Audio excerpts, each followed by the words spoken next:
Portland will be in Reading. There'll be some tough pitching matchups for the Sea Dogs. Game 1, they're going to see Zach Eflin. Pretty good.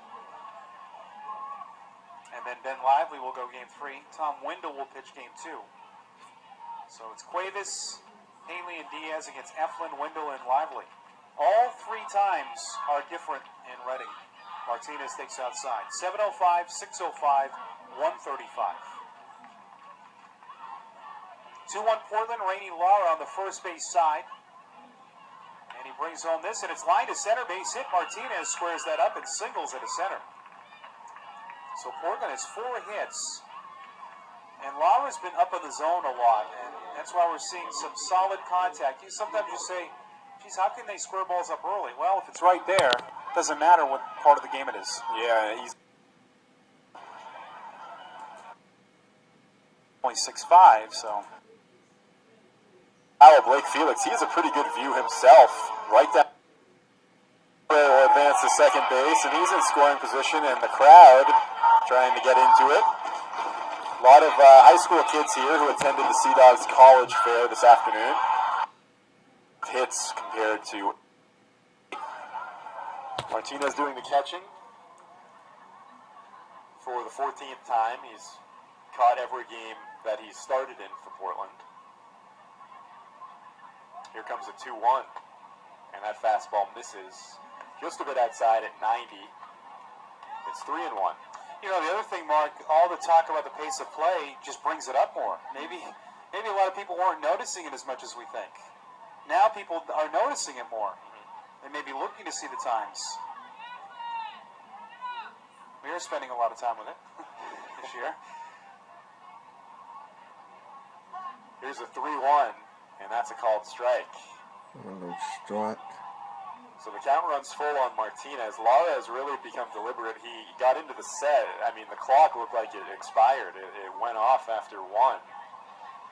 But that could be from it being shut off because he's set or because time expired. This time he sets at 9. Here's the 3-2.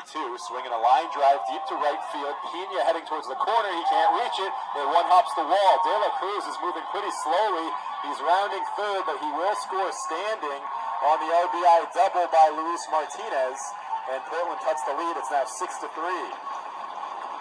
You're right, Mark. It didn't look like he was running well at all coming home, but he does.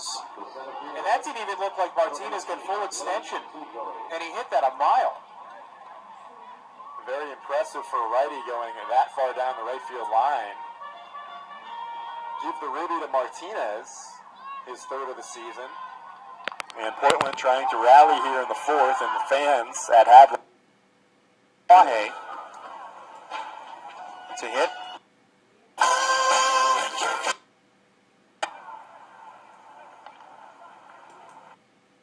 Alvarez.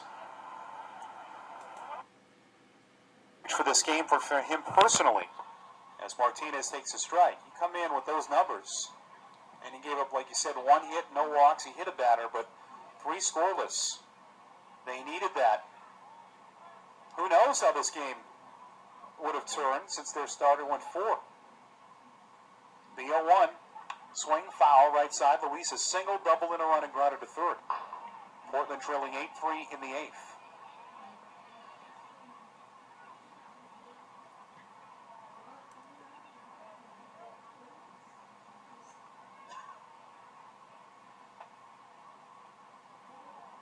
Everything is final. There were games earlier in the league.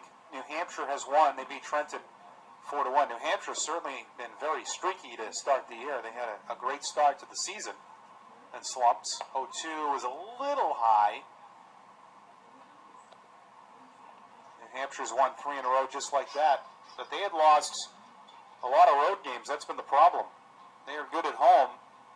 11-3 already at home. 1-6 on the road.